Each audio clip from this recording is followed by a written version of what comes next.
दोस्तों, Chanakya GS academy में आपका स्वागत है। आज हम बात करेंगे क्लास 10th के जैव प्रक्रम चैप्टर के बारे में। ये जैव प्रक्रम से संबंधित एमसीक्यू संबंधित ये थर्ड पार्ट का वीडियो है, जिसमें कुछ इम्पोर्टेंट प्रश्नों के बारे में बात करेंगे और यह पार्ट आखिरी पार्ट है। इसके बाद हम लोग नियंत्रण एवं समन्वय तंत्र चैप्टर से संबंधित क्वेश्चनों को देखेंगे। तो आज का पहला प्रश्न हमारा है, निम्नलिखित में से किस से अपोहन संबंधित है। अपोहन को इंग्लिश में डायलिसिस कहते हैं। तो डायलिसिस या अपोहन का संबंध किससे है? ऑप्शन ए है पोषण से, ऑप्शन बी है श्वसन से, ऑप्शन सी है उत्सर्जन से, ऑप्शन सी डी परिवहन से। तो आपको बताना है कि अपोहन इनमें से किससे संबंधित है। तो इसका सही विकल्प होगा ऑप्शन सी उत्सर्जन।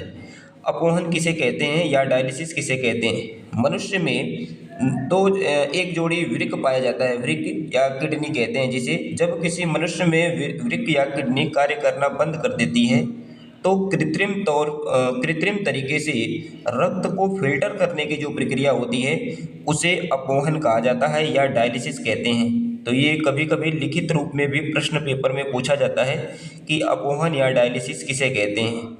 मनुष्य के वृक्क के खराब हो जाने पर या निष्क्रिय हो जाने पर उसे कृत्रिम रूप से रक्त को फिल्टर करने की प्रक्रिया अपोहन कहलाती है। तो ये रहा हमारा पहला प्रश्न। अगले प्रश्न पर चलते हैं। तो हमारा दूसरा प्रश्न है कि क्लोरोफिल आवश्यक होता है। क्लोरोफिल आवश्यक है, किसके लिए आवश्यक होता है क्लोरोफिल? प्रकाश संश्लेषण के लिए, श्वसन के लिए, उत्सर्जन के लिए, वाष्पोत्सर्जन के लिए। तो हम जानते हैं कि दोस्तों की प्रकाश संश्लेषण के लिए क्लोरोफिल आवश्यक होता है।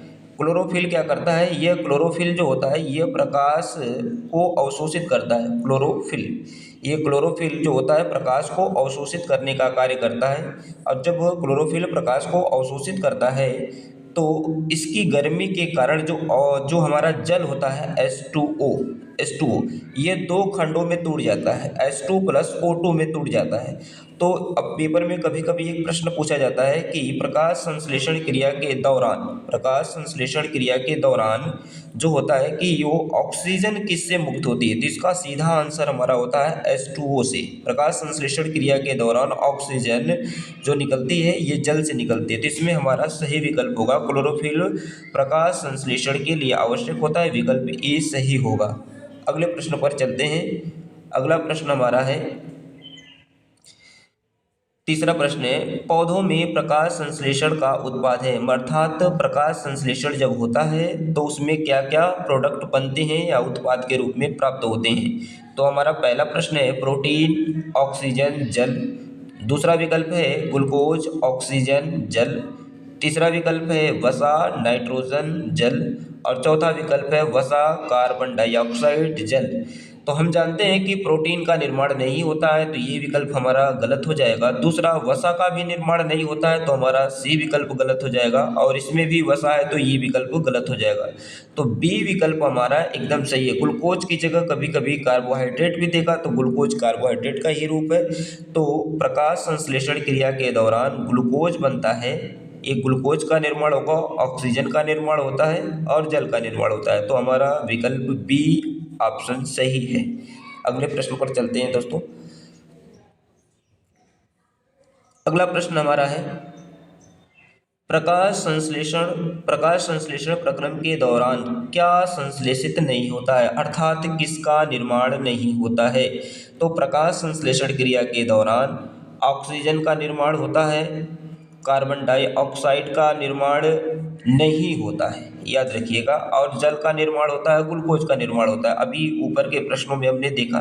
तो प्रकाश संश्लेषण क्रिया के दौरान कार्बन डाइऑक्साइड CO2 का संश्लेषण नहीं होता है, अर्थात निर्माण नहीं होता है। तो हमारा विकल्प बी सही होगा।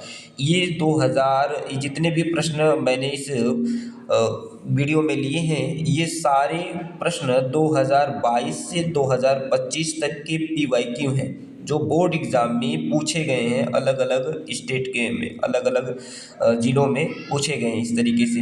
तो इन प्रश्नों को यदि आप तैयार कर लेते हैं तो आपका ये पूरा का पूरा सिलेबस जैव प्रकरण के MCQ आपको तैयार हो जाते हैं। अगले प्रश्न पर चलते हैं दोस्तों।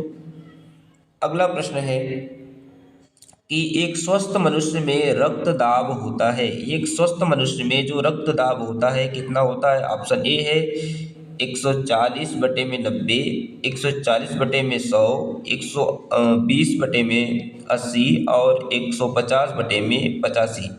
तो इसका हमारा सही विकल्प होता है 120/80 और इसे mmHg कहते हैं। मतलब मनुष्य का जो सामान्यतः रक्तदाब होता है 120/80 मिलीमीटर हेक्टोग्राम होता है। अर्थात हम बात करें तो जो ब्लड हमारा होता है, इसको मैं अच्छी तरीके से आपको बताऊं तो हमारा एक हार्ट होता है इस तरीके से। जब हार्ट होता है तो हार्ट में 4 पार्ट होते हैं। ऊपर वाले पार्ट को अलिंदा और नीचे वाले को निलय कहते हैं।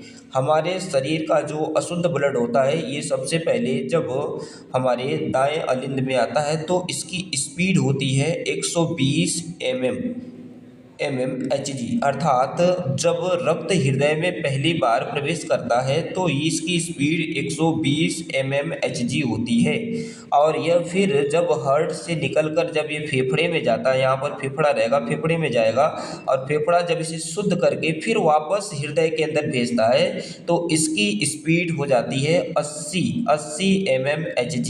तो इसी को हम रक्तदाब के रूप में जानते हैं। तो एक सामान्यतः मनुष्य का जो रक्तदाब होता है वो होता है 120/80। विकल्प सी वाला सही है। अगले प्रश्न पर बात करते हैं दोस्तों।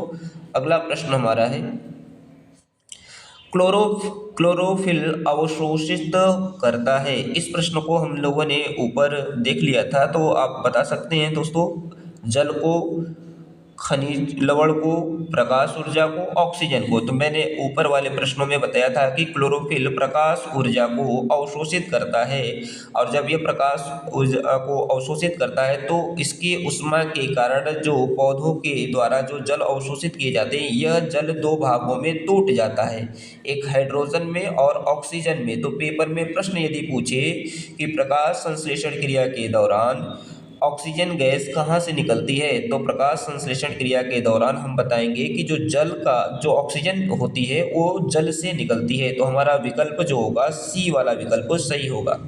अगले प्रश्न पर चलते हैं। अगला प्रश्न है कि लार में कौन सी एंजाइम पाई जाती है। लार में कौन सी एंजाइम पाई जाती है? तो ऑप्शन ए है पेप्सिन, बी एमाइलेज, सी ट्रिप्सिन और डी ऑप्शन है लाइपेज। तो इसका हमारा सही विकल्प होगा लार में पाई जाने वाली एंजाइम है एमाइलेज। इसे एमिलेज भी कहते हैं, एमाइलेज। एमाइलेज जो है ये लार में पाई जाने वाली एंजाइम होती है। इसके अलावा बहुत सारी और एंजाइम होती है। लार में पाई जाने वाली कंपटीशन की दृष्टि से अगर देखें तो लाइसोजाइम के बारे में पूछा था। लाइसोजाइम नाम की एंजाइम जो होती है यह लार में पाई जाती है। जो लार के अंदर या मुख के अंदर जब भी कोई जीवाणु या सूक्ष्म बैक्टीरिया जाते हैं तो लाइसोजाइम उन्हें मारकर नष्ट कर देता है। तो हमारा इसमें सही विकल्प होगा ऑप्शन बी। अगले प्रश्न पर चलते हैं दोस्तों। अगला प्रश्न है कि चर्मदाह या पेलाग्रा रोग किस विटामिन की कमी से होता है। तो ऑप्शन ए है विटामिन B1, ऑप्शन बी है विटामिन B12, ऑप्शन बी है विटामिन B3, ऑप्शन डी है विटामिन B7। तो इसका जो सही विकल्प है हमारा विकल्प सी विटामिन B3 जिसे नियासिन कहते हैं, नियासिन कहते हैं। नियासिन के कारण मनुष्य में चर्मदाह या पेलाग्रा रोग उत्पन्न होता है।